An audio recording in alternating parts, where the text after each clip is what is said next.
think there is a desperation for people with art. They look at art and they find it very hard to just enjoy it. They have to kind of interpret it and understand it. They don't just sort of ask themselves, you know, do I think it's beautiful? I think there should be more of that. This is my studio in Walthamstow, East London, the glamorous, new, up-and-coming regeneration area. Hopefully the tide of regeneration will never reach here, because I need to maintain my authenticity as an artist. I was 23 when I started making pots, and I'm 51 now. Within the art world, it's my gimmick. You know, it's not, I mean, I use that term pejoratively, but I mean, it's like, as an artist, you know, you buy whatever you want to or not in the art world, you have a brand. You know, so I'm a tranny potter, and that's not a bad, you know, people remember it.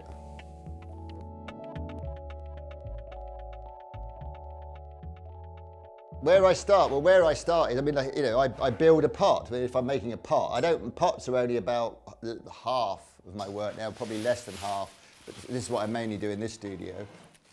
So I start with making a form. That's the raw clay form. That's just how I've built it. So that's, I've got to shave that down. When I've smoothed it into a nice, almost looking like it's been made by a potter sort of shape, I will coat it in liquid slip, which is like, just like that. It's just like coloured clay.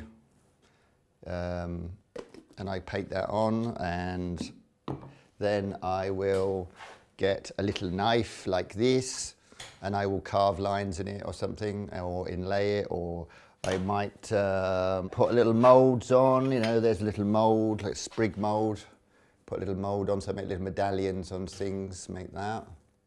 This one is a pot which I just made up as I went along, because quite often I plan them very much. So I thought it'd be funny to make a pot where I started it literally with having no idea what I was going to do on it, and then at the moment I was just starting to draw on it. So mainly it's stuff that just came off the radio while I was working, just kind of. So I quite like the idea that some sort of art historian in the future could probably work out from kind of listening to, you know, to the archives of the BBC which week I made it on, as a kind of museum object.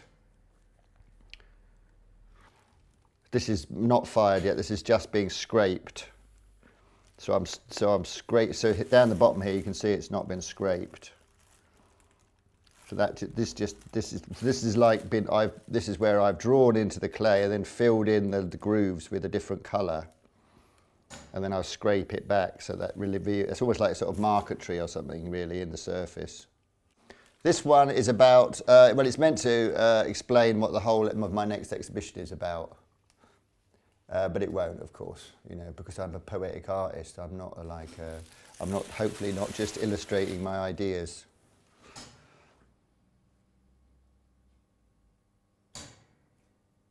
And that clicking in the background you can hear is my kiln.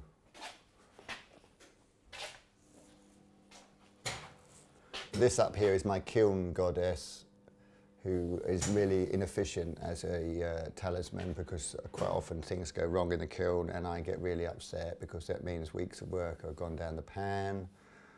So making pottery, I think that's the reason you don't see many artist potters. It's not because it's a naff material, but because it's really shit when it goes wrong.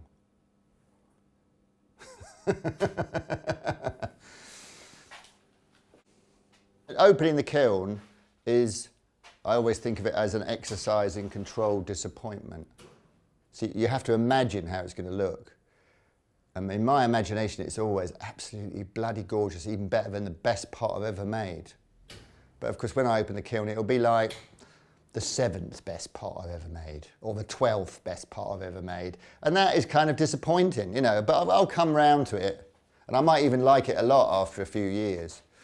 But usually it's like, I open the kiln and I'll go, that will do. It's a war of attrition. That's what it is. It's a war of attrition.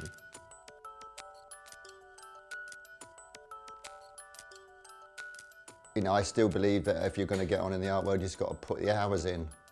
And the idea that it's just a sort of Zen masterstroke, you know, of marketing or something is, I I don't know, it works for some people, but most of the time I think most artists get on because they put in the hours. And are nice to work with, of course.